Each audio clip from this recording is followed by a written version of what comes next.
Está começando mais um Entre Chaves, o seu podcast de desenvolvimento de software. E hoje temos estreia do nosso novo quadro aí, Entre Cases, em que a gente vai contar um pouco para vocês de cases técnicos reais, de times na prática, de desafios técnicos superados, de como a teoria é aplicada no mercado. Então, tenho certeza que a gente vai aprender bastante e não teria como estrear melhor esse episódio, senão com esse case maravilhoso de plataforma que nós vamos abordar aqui hoje, que eu tenho certeza que vai ser muito interessante. E para isso, estou sempre aqui com Fernanda Vieira. E aí, Fernandinha? E aí, Champai? Você tá bem? E aí, galera? Bora falar sobre esse quadro bem novo aí. Queremos feedback, inclusive, né, desse episódio aí novo que estamos fazendo. Então, se você está ouvindo, ficar até o final e puder dar um feedback pra gente, é ótimo, né? Então, vamos falar sobre esse caso massa. É isso aí. Então, antes de apresentar o case para vocês, eu vou apresentar os nossos convidados e deixar que eles mesmos apresentem aí o desafio. Então, estamos aqui com Petrus. Diz aí, Petrus. Opa, e aí, Champanhe, como é que tá? Então, sou Petrus, sou arquiteto aqui na DTI e também estamos aqui com Gabriel Onaves. E aí, galera, prazer estar aqui de novo. Vamos aí contribuir aí com a nossa experiência, também sou arquiteto aqui dentro aí. Vamos que vamos. Vamos aí, Jandir. E aí, galera, também sou arquiteto aqui, trouxemos uma turma de arquitetura para falar aqui. Falar aí com o Bebé, nosso TM. Fala, galera, boa tarde. Bernardo falando aqui. Como já adiantou, hoje eu estou atuando como TM na Corujas, mas também vídeo a trajetória técnica. Prazer estar aí nesse podcast maravilhoso. E eu não vou conseguir, acho, esconder por muito tempo no episódio, mas eu trabalho com essa galera aqui, né? Então, acho que a gente pode até começar com o Bebé, porque eu sei que o Bebé começou nesse contexto desse projeto desde lá do inicinho, quando ainda era um protótipo, né? E viu os times crescendo e tal, até a gente tá no contexto que a gente está hoje. Mas aí, melhor você contar aí pra gente. Conta aí, Bebé, quais foram os principais desafios que a gente enfrentou, dar um pouco do contexto técnico da plataforma e do que a gente está falando aqui, né? Bom, beleza, vamos lá. Vou tentar dar um panorama geral, assim. Né, desde o início desse projeto, a gente não começou com uma estrutura de plataforma. Né, isso veio de uma necessidade, assim, a gente já estava rodando há algum tempo na maneira mais tradicional que a gente está acostumado aqui na DTI, né, tendo uns times ali um pouco mais independentes, mais autônomos. E assim, depois de coisa de um ano de projeto, 1 ano e meio, a gente estava com uma complexidade muito grande, assim, a gente começou a entender melhor as necessidades de produto, do cliente, tudo. E assim, demonstrou-se uma complexidade até técnica bem grande, assim, né? A gente tinha fluxos de valor muito extensos, passando por muitas personas, passando por muitos tipos de tecnologia diferentes mesmo. E assim, toda vez que a gente tinha que receber um desenvolvedor novo no time, ou quando estava começando um novo squad, a gente tinha assim, uma série de ambientes para montar, a gente tinha um ambiente legado, fazendo, né, algumas interações com o ambiente novo também, muitos tipos de bancos de dados diferentes, muitas linguagens de front-end, de back-end, de banco de dados.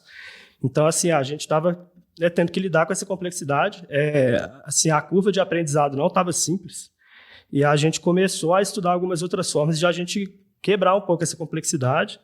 E aí a gente conversando internamente, né, dentro da literatura também, eu tenho certeza que o Gabriel Naves vai poder falar daqui a pouco para a gente da lei de Conway, que inclusive virou uma piada interna, mas assim, a gente começou a entender que a gente poderia experimentar alguma coisa diferente, né, que foi uma estrutura de plataforma ali, que é baseada no Team Topologies. Aí eu vou deixar essa turma mais técnica aí, poder falar melhor para vocês, para eu poder não me enrolar aqui também. Bebê, é legal lembrar que quando a gente começou esse projeto, foi assumir essa responsabilidade, a gente estava realmente quebrando um monolito em microserviços, e a gente teve toda essa dificuldade de aprender o todo que estava lá, e a gente viu essa dificuldade se repetir sempre que chegava uma pessoa nova no nosso time já agora. Aí toda essa evolução acho que foi de grande aprendizado para a gente. Mas legal você tocar no assunto, Jandir. Eu acho que o Bebé já adiantou para a gente que dado os desafios que foram enfrentados, a gente caminhou para chegar num contexto de plataforma, né? Mas você começou a tocar no assunto aí do monolito, quebrar em microserviços e até para pôr os outros arquitetos na jogada aí também. Explica um pouco mais para a gente do contexto técnico assim mesmo, do projeto, né? Qual era o desafio técnico a ser feito, né? E com o que vocês trabalham, né? Sim, a gente tinha realmente um monolito com um banco de dados SQL em Java 8, então estava um pouco defasado. Aí chegamos com novas propostas, trabalhar com microserviços, trabalhar com functions. A gente tinha um aplicativo também, Ionic, e Ionic 1, então, assim, estava bem antigo novamente. A gente trouxe a novidade do Flutter, começamos a desenvolver em Flutter. Então, quando a gente propôs todas essas novas mudanças de tecnologia, de frameworks, a gente acabou vendo que todo mundo saber tudo era mais difícil do que a gente ter pequenas especialidades, sendo que todo mundo saberia um pouco de tudo, mas a gente ainda teria pessoas mais focadas em determinada área. Aí sobre a quebra, acho que Petros pode falar bem aí pra gente também. Deixa eu só entender um pouquinho melhor, Petros, antes de você falar. Então, foi a modernização que vocês precisavam fazer nesse monolito que incentivou uma mudança na topologia do time? Eu acho que foi um somatório de forças, sabe? Eu acho que não foi só isso. O cliente chegou para a gente com uma demanda de ter uma arquitetura um pouco mais distribuída, mais moderna e tudo mais, mas também houve incentivos do próprio produto, da forma com que a gente estava olhando para o produto, entendendo que o produto poderia ser algo a mais do que apenas ali o que a gente já estava mais acostumado, né, e tudo mais. E aí, o Bernardo falou um pouco aí dessa questão de plataforma e tal, e aí a gente foi aprendendo no processo, tanto do ponto de vista tecnológico, né, então, como o Jandri falou, a gente foi para uma arquitetura aí de microserviços e tal, mas também do ponto de vista de produto, de entrega de valor, o que é que seria ser plataforma, né? Então, mexer na topologia de times foi quase que consequência de todas essas forças que a gente estava visualizando, né? Então, não foi assim, não, a gente tem que mexer no time por conta de arquitetura, ou a gente tem que mexer no time por conta disso. Acho que teve um conjunto de fatores. Uma grande motivação também foi que realmente tinha features, novidades, coisas que eles queriam fazer no sistema legado e não era possível, era muito custoso, não tinha manutenabilidade o sistema. Então a gente acabou propondo novidades para conseguir suprir essas demandas.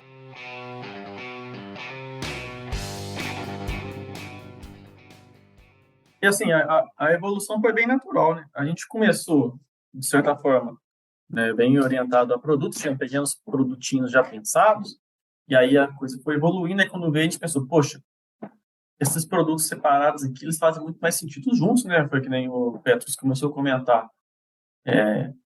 Era visto como separado, mas fazia muito mais sentido juntos, sabe? E como todo mundo sabe, o DTI não é uma empresa que vai fazer software, a gente chega para resolver problema. Se for necessário mudar a operação, se for necessário juntar duas áreas que são separadas, a gente vai chegar e vai propor. E a gente chegou e propôs e fez muito sentido.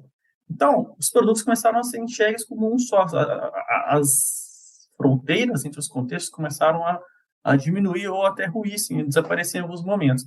E aí, no desenvolvimento desses produtos, a gente começou a perceber que alguns times, que nem o Bernardo comentou, estavam com muita necessidade de fazer muita coisa diferente quando a gente fala de stack.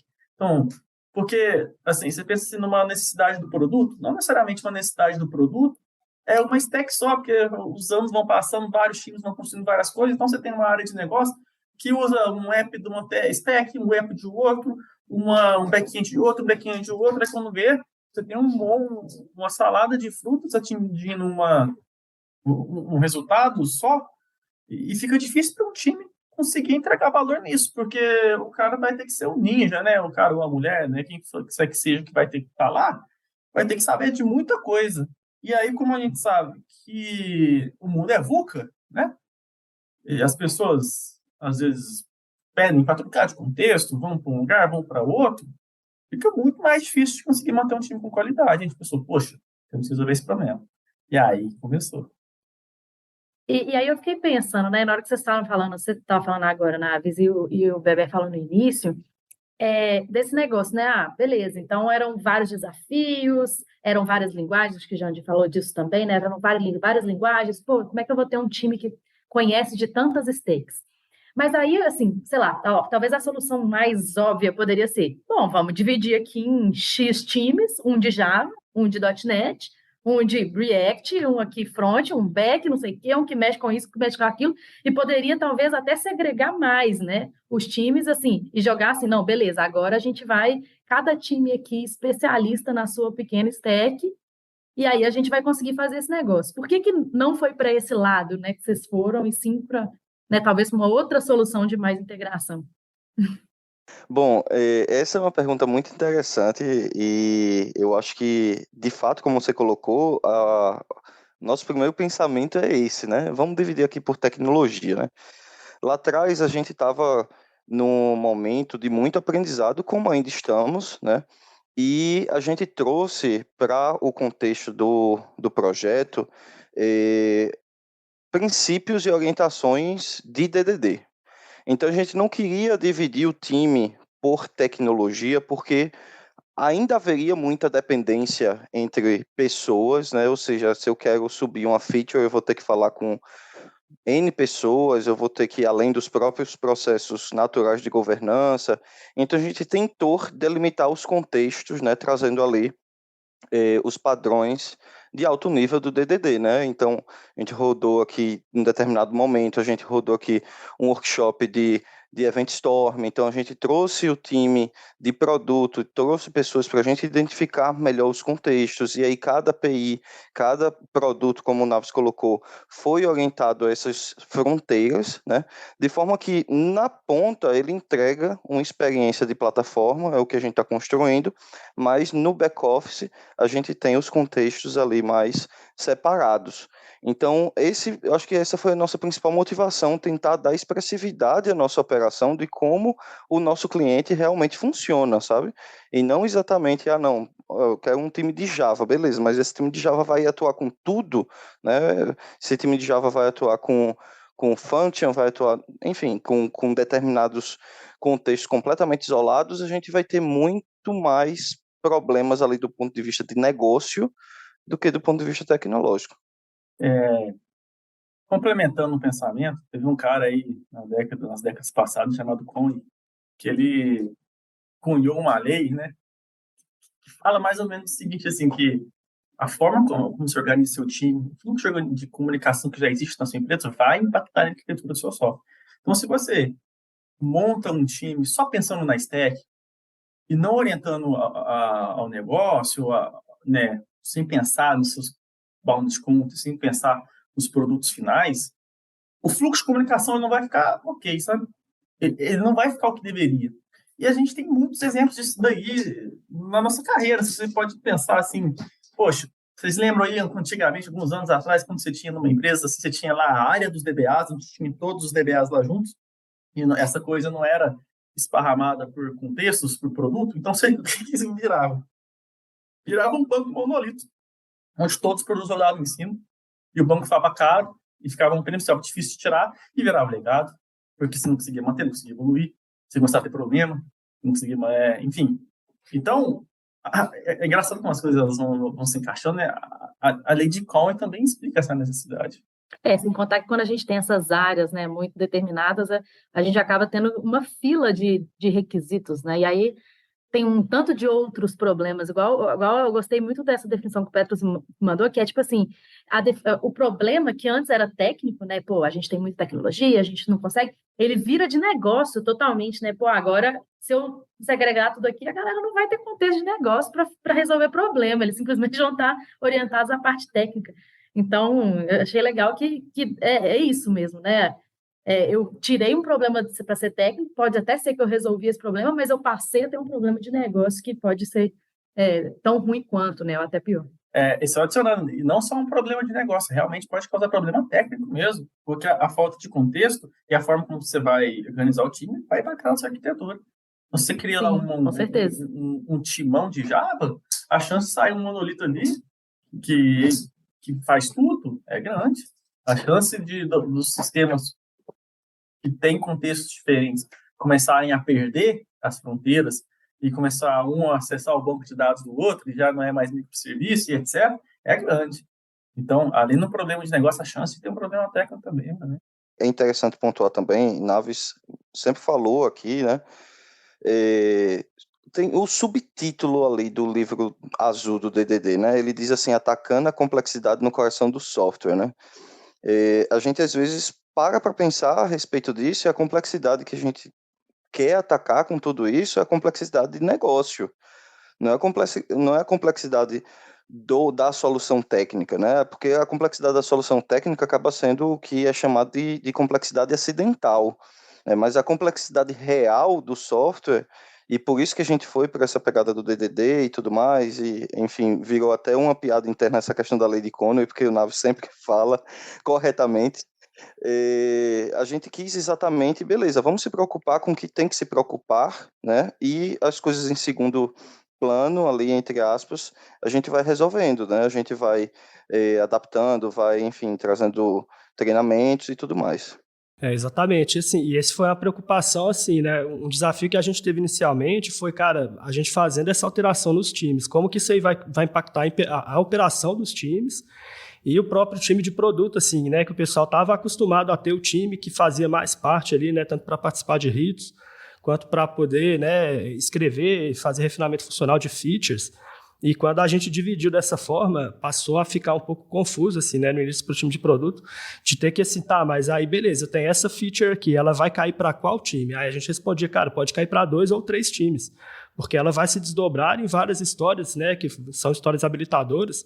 Por exemplo, a gente vai ter um time desenvolvendo uma parte, para o outro time consumir essa parte e finalizar a feature. Então, assim, né, essa foi a preocupação que a gente teve, né, junto com o time de produto no início, de como que isso aí funcionaria.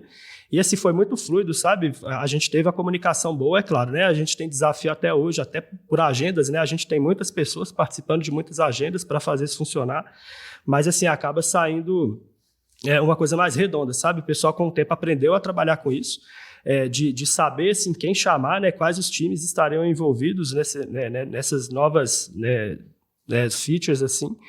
E foi um processo que a gente também teve que passar, assim, né? A gente tentou de várias formas, mas assim, acho que foi orgânico, né? A gente usou bem o ágil, né, nessas partes também de Sense and Respond, né? Vamos tentar dessa forma, a gente viu que não funcionou, foi para outra. A gente acabou até desenvolvendo, assim, como se fosse uma adaptação daquele dual track, né? Que a gente tem, que é um pouco mais convencional. A gente adequou ele para a nossa necessidade, para o nosso cliente, assim, né, de todos os fluxos que envolviam, inclusive, os sponsors, né, stakeholders, e onde seriam, tipo, os limites de bateria mesmo, né, onde que é o que o time termina para o outro começar, como é que seriam as interfaces. Isso aí, assim, a gente também teve que dedicar um tempo a isso, né, mas, assim, foi muito bom que a gente teve essa abertura, né, a gente também, né, teve uma parceria boa com o pessoal, assim, de entender que seria um processo que poderia ter né, alguns desafios, assim, mas eles também estavam juntos, né, a gente estava sendo bem transparente também, acho que foi muito bem sucedido, sabe?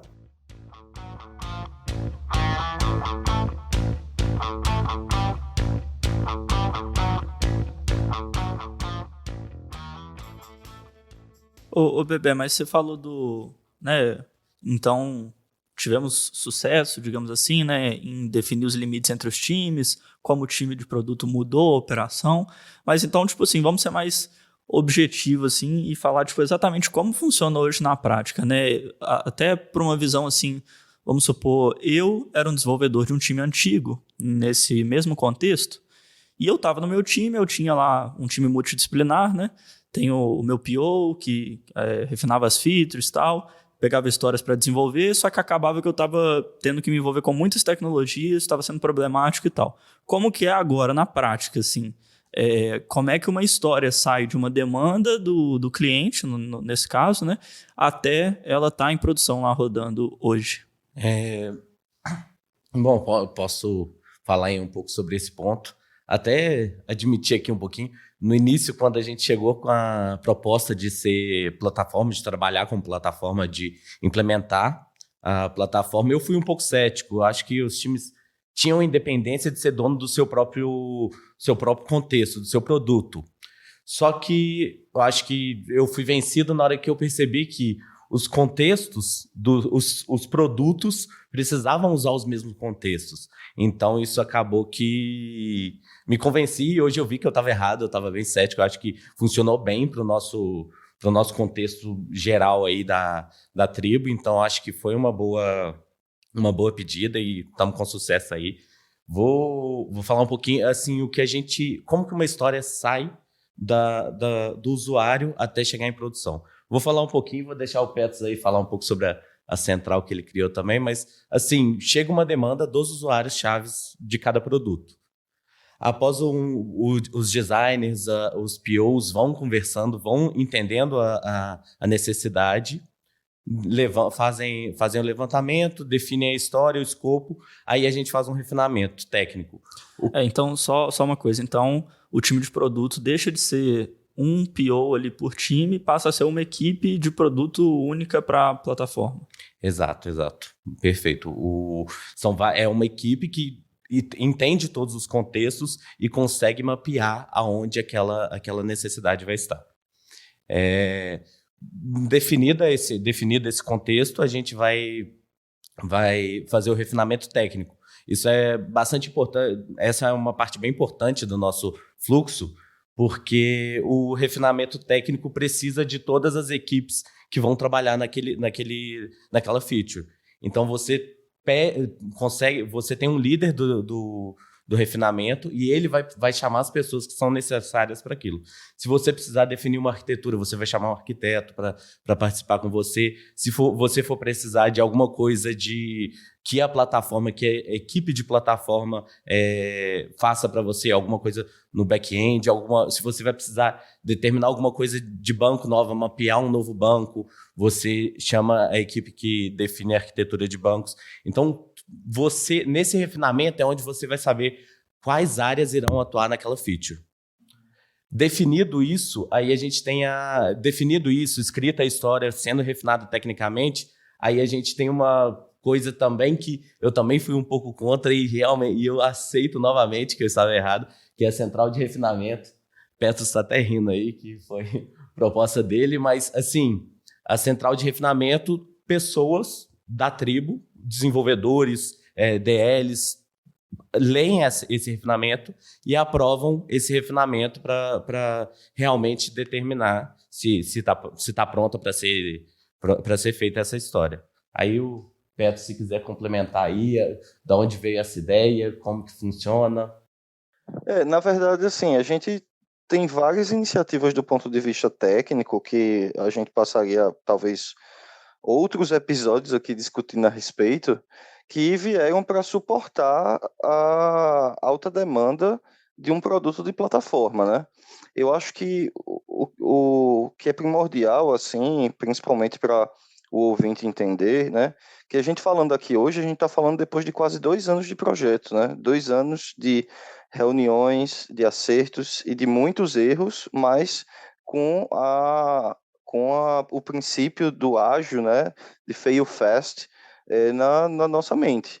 Então, assim, hoje a gente já está com uma maturidade bem bacana, tanto de vista de processos, quanto em outros aspectos, mas não foi de uma hora para outra. A gente mesmo não entendia o que é que significava ser plataforma no começo, ou o que era um produto de plataforma, né? Então, a gente trouxe questões de topologia de times, né, que inclusive o Team Topologies, que foi um livro até que foi discutido já em outro episódio aqui do Entre Chaves, a gente trouxe também para o núcleo da nossa discussão. Então foram várias iniciativas, né? Eu acho que inclusive surgiu esse desejo em vários núcleos diferentes, né? Ou seja, a gente foi se reconhecendo como time de plataforma, então a arquitetura pensou nisso, o produto pensou nisso, o próprio cliente trouxe isso, numa época muito muito parecida uma com a outra, né? Num período muito próximo um do outro. E aí o time todo foi entendendo e foram surgindo soluções dos mais vários tipos, né? Esse, como o Jandir colocou, enfim, os nossos processos ainda estão sempre em evolução, então talvez daqui a 2 anos a gente possa reprisar o episódio e falar, olha, tivemos ainda mais esses aprendizados, sabe? É muito, como o Naves colocou, foi um cenário completamente VUCA. É um negócio que a gente ainda está aprendendo, né? Igual vocês falaram, assim, o próprio livro de Topologies é super novo também, né? Então, é um negócio que a gente está aprendendo, e aqui na DTI mesmo a gente também tem poucos times ainda que atuam nesse formato, então é um negócio que a gente ainda está, enfim, né? Que vocês, né, com certeza estão desbravando por aí.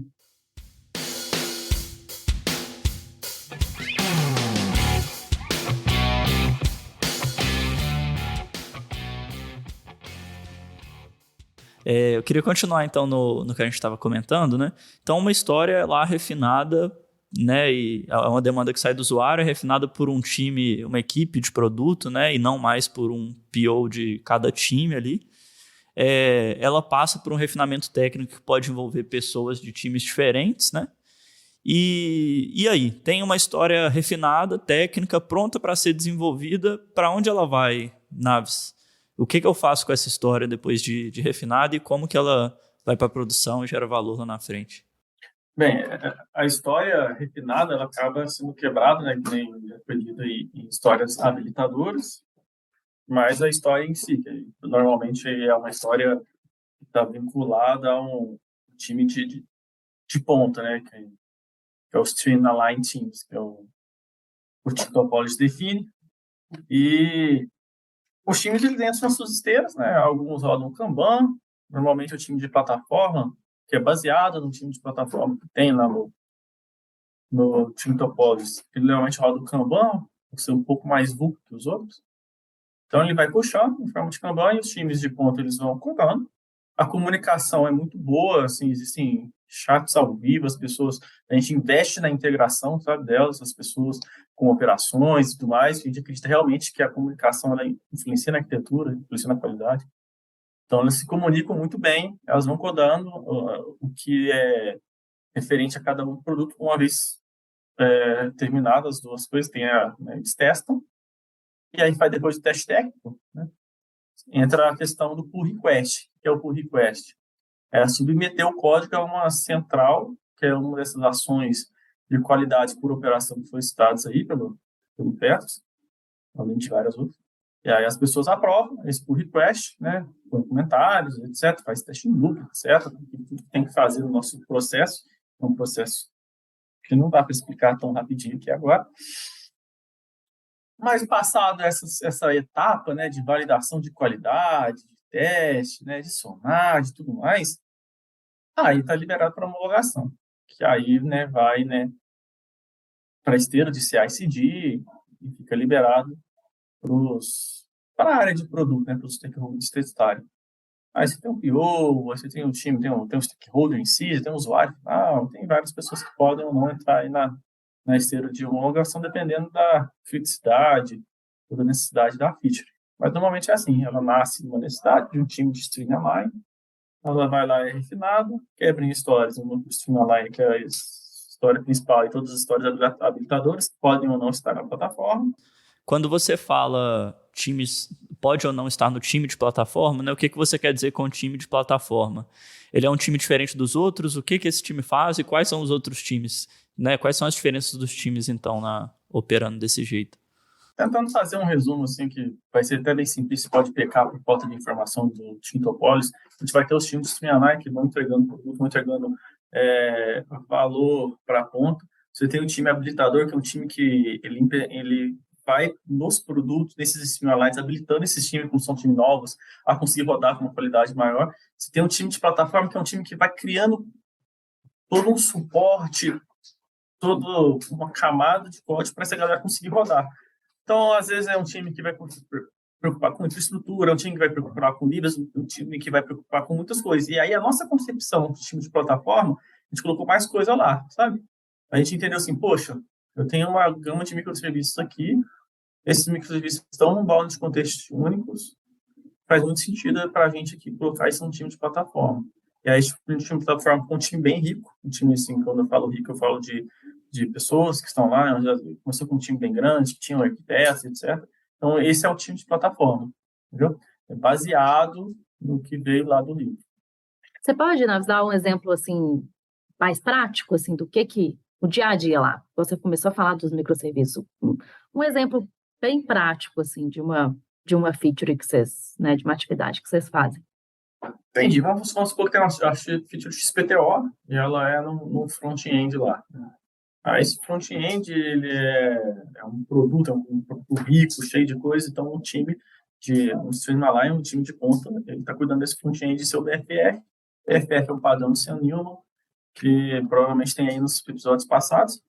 E aí, essa necessidade ela acaba gerando ou uma necessidade de criação de um microserviço novo, ou a alteração de endpoint, uma criação de uma versão 2 de um endpoint, que está lá nos microserviços que estão dentro do escopo da plataforma, porque às vezes é um microserviço que não é utilizado só por um produto, ou pode ser só por um produto, né, também.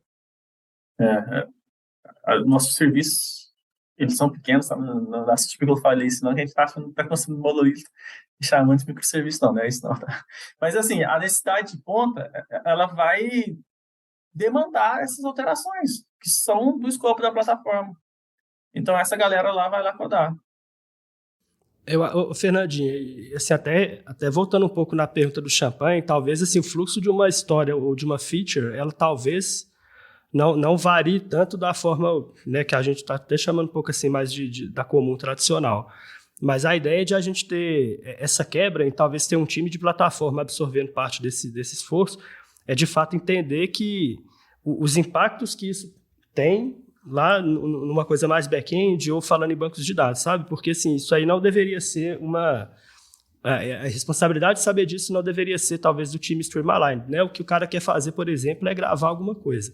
Como que isso vai ser gravado? Qual que vai ser o impacto disso em alguns outros microserviços, tudo? Não faz parte da complexidade desse time, isso aí fica com a plataforma. Então, como o Naves está falando, né, pode ser que o mesmo recurso ele pode ser, né, consumido por N Streamline teams. E cada um desses times ele não tem que se importar se talvez uma mudança que é necessária para o contexto dele vai ou não impactar do outro, entendeu? Porque isso aí vai ser responsabilidade de plataforma. Então, com isso, a gente consegue, inclusive, reduzir um pouco desse risco, sabe? Que, assim, né, talvez a gente pensando da forma como seria, da forma como a gente começou, tipo assim, cara, você mudou um contrato, você está, né, tipo assim, tendo um risco grande, ou você está criando uma versão nova, você vai ter um risco grande de impactar um outro time. E sem saber disso, né? Porque você está muito na sua bolha, no seu contexto. Então, o time de plataforma veio um pouco para quebrar isso também, sabe? Eu acho que uma coisa legal de se falar em relação ao time de plataforma também é que, como a gente colocou no começo, existem vários produtos, né? A gente sempre, inclusive, no nosso momento de descoberta, a gente estava trazendo o exemplo ali do Office, né? Então, você tem o próprio pacote Office com vários produtos, mas eles têm uma integração entre um produto e outro. A gente estava trazendo essa perspectiva até para trazer luz para o que seria essa plataforma que a gente está construindo. Então, o time de plataforma, ele normalmente cuida da parte da arquitetura que é comum a todos os produtos, né? Então, e o produto, os times de entrega de valor, ali mais de Streamline, eles vão cuidar especificamente do que é mais especializado em cada produto. No final, a gente junta ali, né, como peças de Lego, e entrega com a sua experiência para o usuário. Mas é mais ou menos essa ideia que a gente está construindo como responsabilidade do time de plataforma. Esse exemplo do Office é muito bom, assim. E para colocar um pouco mais na prática, assim, e exemplificar um pouco de como eu acho, pelo menos eu sinto que funciona bem a questão da plataforma nesse caso, a gente tem múltiplos front-ends ali na prática, né? A gente tem mais de uma aplicação front-end ali que vai estar disponível para o usuário. Inclusive o front-end legado, né? Que também faz parte desse ecossistema, né? Então, a gente vai ter vários clientes, digamos assim, consumindo informações das nossas APIs e informações compartilhadas e tal. Então, quando chega uma demanda, vamos supor que eu estou, sei lá, no meu front-end, eu estou submetendo uma informação, enviando uma informação. E depois, o que vai acontecer com essa informação dali para frente? Se vai ser um processo de trigar evento, se vai envolver functions, independente de qual a complexidade arquitetural que vai ter naquele processo, o time que está desenvolvendo essa feature na parte do front vai conseguir se concentrar em fazer o melhor possível a entrega dessa feature na parte do front. E se ele tivesse, como antigamente, que se preocupar com todo esse fluxo, né, desde lá no front-end submeter aquela informação até como que ela vai transitar entre nossas APIs e serviços e chegar... Né? Se vai impactar alguém. Se vai impactar alguém, por onde que o dado tem que passar, sabe, essas preocupações arquiteturais todas, concentrar todas elas em um time só, eu acho que seria algo muito arriscado, né? E é bom que a gente não tem isso hoje. O que eu estou achando muito legal, né, dessa forma de trabalho, pelo que eu entendi, até pelo que o Naves falou, que esse time de plataforma ele é bastante rico, né? Em pessoas e tudo mais, é que isso acaba habilitando também times mais júniores de trabalharem em times de features, né? Esses times streamline aí, né? Então, acaba que esses times podem ser mais júniores porque tem uma galera ali mais experiente que está suportando, né, certas features. Isso é verdade? Sim, exatamente. Assim, nos times de produto mesmo, você pode ter pessoas mais júniores e também você tem a possibilidade de formar novas pessoas nesse time de plataforma. Como é um time rico, experiente, com muitas pessoas assim, com um nível de senioridade maior, ele tem uma capacidade de formação de pessoas até maior do que os outros times. Então, a gente está vendo na prática mesmo, várias pessoas que entraram há pouco tempo, assumindo muita responsabilidade, já crescendo para ou ir para um time de produto ou se manter lá dentro, mas assim, eu acho que esse framework assim, de plataforma ajuda bastante a formar pessoas, porque ela não vai ter toda a complexidade de um produto, ela vai pegar uma parte, outra parte, ela vai conseguir se formar de forma mais fácil. E a gente sofreu com isso lá no início, né? A gente tinha times que mesmo pessoas mais júnior tinham que aprender ali a mexer com muita tecnologia ao mesmo tempo, né? A pessoa estava entrando no mercado agora, tendo que aprender front-end, back-end, SQL, Flutter, tudo ao mesmo tempo, e acabava ficando muito difícil da pessoa realmente ficar, né, se desenvolver bem em tudo aquilo, né? Era muito complicado. Então, nesse quesito aí, eu acho que a diferença é gritante também. Era até uma reclamação constante do pessoal, assim, né? Tipo assim, ficava, sei lá, 1, 2 sprints desenvolvendo em Flutter aí de repente agora só tem história para mexer no legado, aí depois que começava a pegar a manha do legado, aí agora vai ter que fazer uma coisa totalmente diferente, sabe? Então, de fato, até isso aí se tornou um desafio, né? Tipo assim, a galera não conseguia nem focar no que, assim, tava gostando mais, como trajetória, etc. É difícil ver o final também, né? Às vezes você vai mexer em uma parte ali uma história que mexe uma parte específica de um problema e você não sabe por que você está fazendo aquilo, né? Aonde que está impactando, não consegue ter a visão do fluxo completo ali, do porquê que você está fazendo aquilo.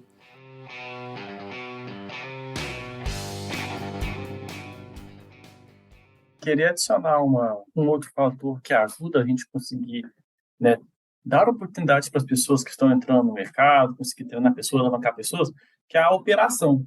Às vezes a gente vai falando assim, eu vou aplicar aqui o livro, vai dar certo no contexto e pronto. Não é bem assim, sabe? O mundo evolve as complexidades do negócio, de pessoas, do dia a dia, da vida remota. Tudo vem no pacote de coisas que você tem que resolver também. Então, você tem que pensar, você vai ter que criar outras operações, outras coisas para conseguir fazer a bola rodar. Então, na minha visão, o Team Topology ele ajuda, mas só ele não é o suficiente. A gente teve que criar várias outras ferramentais, formas de trabalho, fluxos de qualidade de engenharia via operação para conseguir habilitar também que pessoas que estão começando conseguissem entregar valor para o cliente, sabe? Senão, você vai cair no conto do vigário. Então, A teoria na prática é outra, né? a teoria, assim, na prática, ela é um pouquinho mais complexa. Né? A gente tem mais de uma década de experiência em operações, a gente viu o Cascata, viu o Ágil V, dominar a rede nacional aqui de TI, a gente viu as pessoas que estão falando de transformação digital, começar a falar de squad, então a gente tem uma certa bagagem para conseguir lidar com esse tipo de problemas que são inerentes do trabalho de TI. Então, o cliente começou a falar de centrais, na mensagem de request, análise de táticas de código, mentoria, treinamento, tem um monte de coisa que a gente tem que fazer aqui na esteira de entrega final, que é essencial para a entrega. Além disso que o Naves falou, é legal pensar que a gente vai ter um time de plataforma, que os outros times, a gente está falando de time de plataforma, mas que os outros times de produto vão ser clientes desse time de plataforma. Então, a gente tem que tomar até uma brincadeira, uma piadinha nossa, que prioridade não tem plural. Então, o time de plataforma tem que estar muito bem alinhado com toda a equipe de POs, de donos do produto, para a gente conseguir priorizar o que o time de plataforma precisa fazer. Isso foi uma preocupação nossa, até porque, como ele é acionado pelos outros times, ele tem que conseguir levantar qual que é a prioridade agora. Agora, tomando esse cuidado, tendo equipes que se comunicam bem entre si, de produto, cada time de produto conseguir conversar conversar juntos, conversar certo, digamos assim, produto certo produto, eu acho que dá certo sim. Acho que foi uma ótima experiência aí que a gente teve. Então, a gente falou bastante aí sobre esse case de plataforma, né? Como os times trabalham com plataforma na prática, né? Um exemplo prático aqui da DTI. Eu acho que foi muito legal, tem muito aprendizado a se tirar, né? Acho que não é só escutar o episódio também e falar, pô, achei legal a plataforma, vou fazer no meu time, na minha empresa, né? Vou implementar a plataforma. Depende muito do contexto e as formas que isso vai se manifestar nos contextos vai ser diferente também.